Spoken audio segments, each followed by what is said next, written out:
What is up, my fellow mobile gamers? In today's video, we got our best cooking guide for the mobile game Dragonheir Silent Gods. Subscribe to the channel, thumbs up this video, it is greatly appreciated. We are currently still in beta. There is a few more weeks left, so go ahead and jump into it. I will have links down below in the description box. Download it on mobile through TapTap or download it on Steam on your PC as well. The best way to kind of get ingredients is going to be just walking around, exploring the map, and you'll see things like right here. See this little hand? We can go and we can easily get some ingredients. We click on it. We got some grass. You can get berries, yada, yada, yada. You can also buy things from store vendors, the shops, as well. There's a bunch of different ways to get the ingredients, but there's very important things that I just got to go over. So the first thing is, if you choose your profession as an archaeologist, you will get a buff to your cooking skill, which means every time you go ahead and you cook something, no matter whether it's 2 ingredients, 3 or 4 ingredients, doesn't matter, you're going to get a +1 to your dice roll. Now the way this works is you're going to roll the dice as a skill check for cooking, and you have the potential to get bonus items or a duplicate of that meal that you produce. So let's say, for instance, I come in here and I throw 2 berries in here, right? Now watch this. We're going to go ahead and we're going to click cook. Now you're going to see at the bottom, I'm going to get a extra +1 for my cooking. That is for my profession. And then my intelligence is leveled up so that I'm getting an extra 2 points as well. So no matter what my roll is, I'm getting an extra 3 on top of it. Let's do that again just because it goes really quick. The next thing is, it's going to give you a target base of what you need to do. Like right here, we got to hit 8. We get over 8, you'll see that it is a perfect roll and we get that extra 1. If you do not get that perfect roll or you don't exceed it, what your target skill check is, then you only produce 1 of that. The other thing that's very important is if you roll a 20, which is like a perfect D20 roll, whether it is a 20 on the dice, or let's say you get an 18 and then it gets bumped up to 20 because of your bonuses, you will get an extra bonus 3rd meal, and it's completely random. It won't necessarily be what you already produced. Usually it's like a really strong item. So for instance, earlier I went ahead and I got a perfect D20 roll. It gave me like a special meal that gave me 2 buffs instead of 1. So just understand that it is very important to try and get those D20 rolls for cooking. There's another thing that I also had to mention is character building. I want to do a video on character building because I discovered something very important that I just want to share with people about building out your characters. So that's pretty much it. That part is very simple. But another thing that we also have to mention is you're going to notice that the items, some of them look identical, right? If we take a look at these berries, you'll see this says Fleetfoot berries, but this actually has like a blue background. So that means this is a more rare version of like the berries. And then if we take a look at this version, it doesn't have like a background. It's just kind of like gray. This is like a common berry.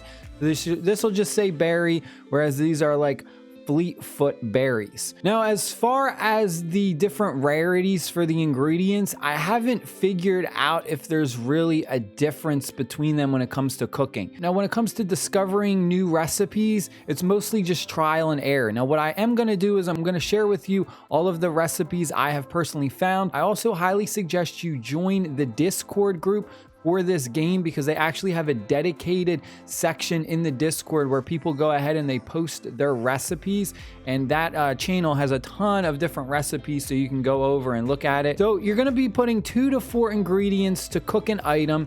Typically 2 ingredients is going to yield you an item that's going to give you like a single buff, right? So for instance, if we use these 2, we're going to get poison damage plus 3%. If we do something like this, we're getting max HP. So anytime it's 2 ingredients, it's only going to be 1 buff. Now, if you use 4 ingredients for a recipe, the 4 ingredient recipes, let me see if I can find one that I have.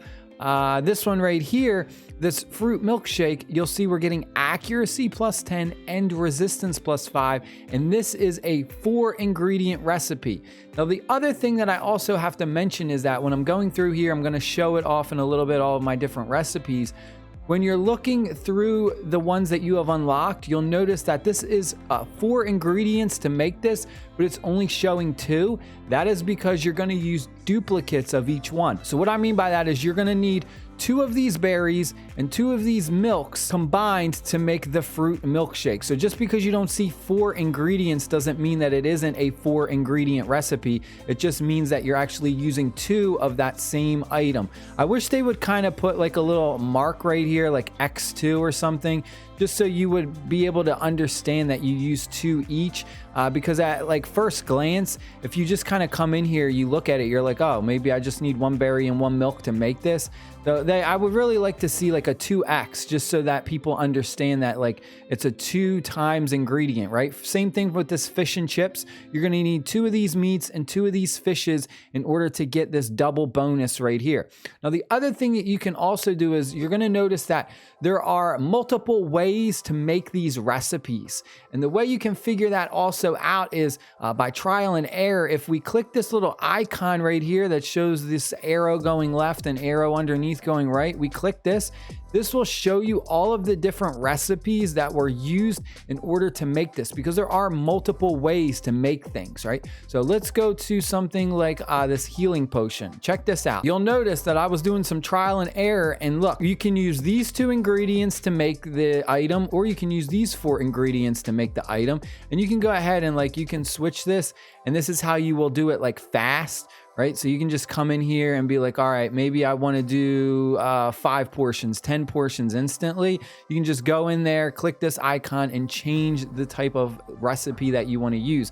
This is also a really good way to check out which ingredients or which multiple different ways can be used in order to produce that item. Instead of kind of coming over here and just like, you know, going like this and cooking items, this is kind of like when you want to try and discover a new item.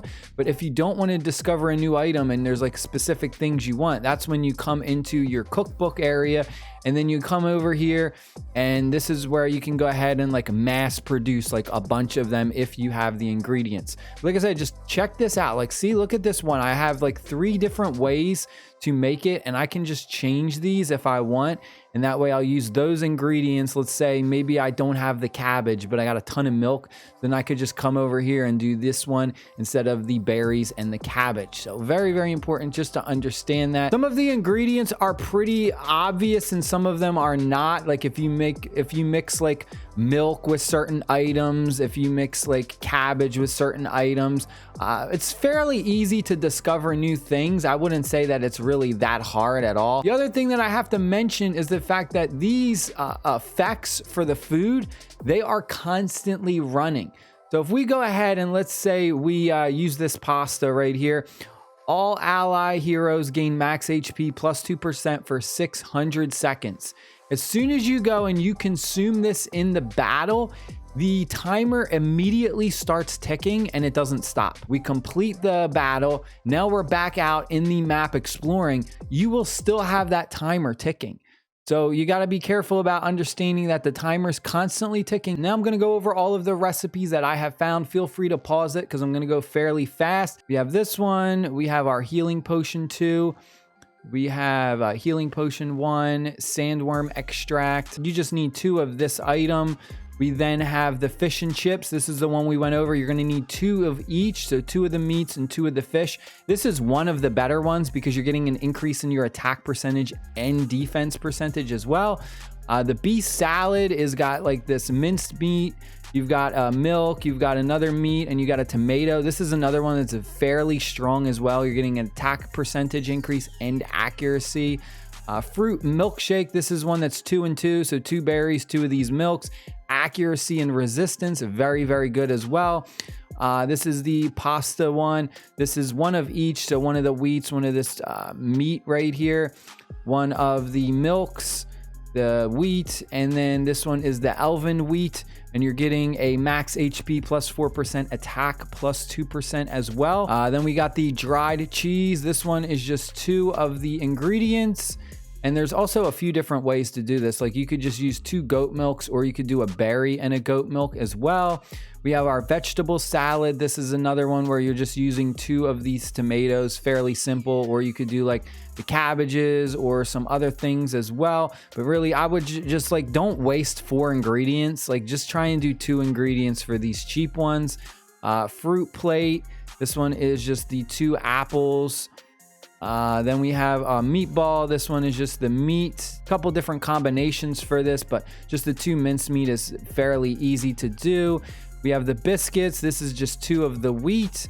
Max HP plus 4%. That's a pretty decent one. We have fermented yogurt. This is going to give you resistance plus 5. This is good to avoid crowd control abilities. We've got milk, and then one of these lonesome soul embers. We take a look right there. We have vegetable juice, which is usually just a bunch of different vegetables right here. These 2, you're going to need one of this, one of that. We have our fruit juice. This is, again, a bunch of different vegetables right here. Berries mixed with the cabbage. We have our small jerky, attack 2%. We go ahead, you'll see there's a bunch of different ways to make this too. You've got like the meat and the berries, this and that.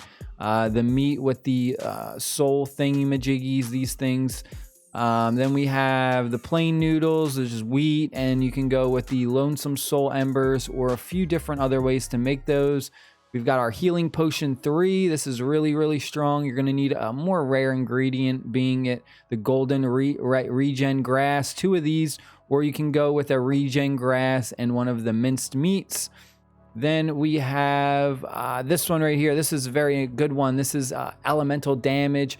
So we have this tonic right here. It's going to be the meat of poisonous swamp boar. So these items that we're going to go over, these are all elemental items, and it's pretty much any elemental item combined with like the soul ember is an easy way to make it. You'll see this one is going to give us extra poison damage. You can also use the poisonous fly mushrooms as well if you just use 2 of those. Then we have the ointment. This is going to give us our necrotic damage. This is for necros. The necro class in this game is absolutely insane. I would say it is probably the best class in this game. The zombie crab shells, you just need 2 of those. Then we have our lightning thing. We can use our crackling fruit mixed with this. We get extra lightning damage. Then we have our Arctic Coldfish Gelatin. This is for ice damage. You're going to need the High Ridge Ice. And like I said, like these are pretty obvious. These are elemental items that when mixed with will give you the bonus elemental stuff. And then this is the fire damage one where we have our flaming chili mixed with that. We take a look at our additional recipes. Like, see, this one was the one I was experimenting with. I did one where I did like the flaming chili, the poison one, the ice one, and the lightning one, and all it did was give me this. I thought maybe like if I combined all 4 different elements, it would give me some like crazy recipe or like a crazy food, but it didn't. Unfortunately, combining the 4 different ones just gets you like flaming chili, which I think it just goes, at that point, I think it just goes off based off of whatever ingredient you put first. So if I was to put like the poisonous one first, you would probably get the poison item, so on and so forth. But you'll see we can also do the burnt beast meat paired up with the lonesome soul embers. Will do the same thing as well, get you this fire damage. That's it. I hope you guys and girls enjoyed the video. Stay happy, stay safe, and I'll see y'all later. Peace.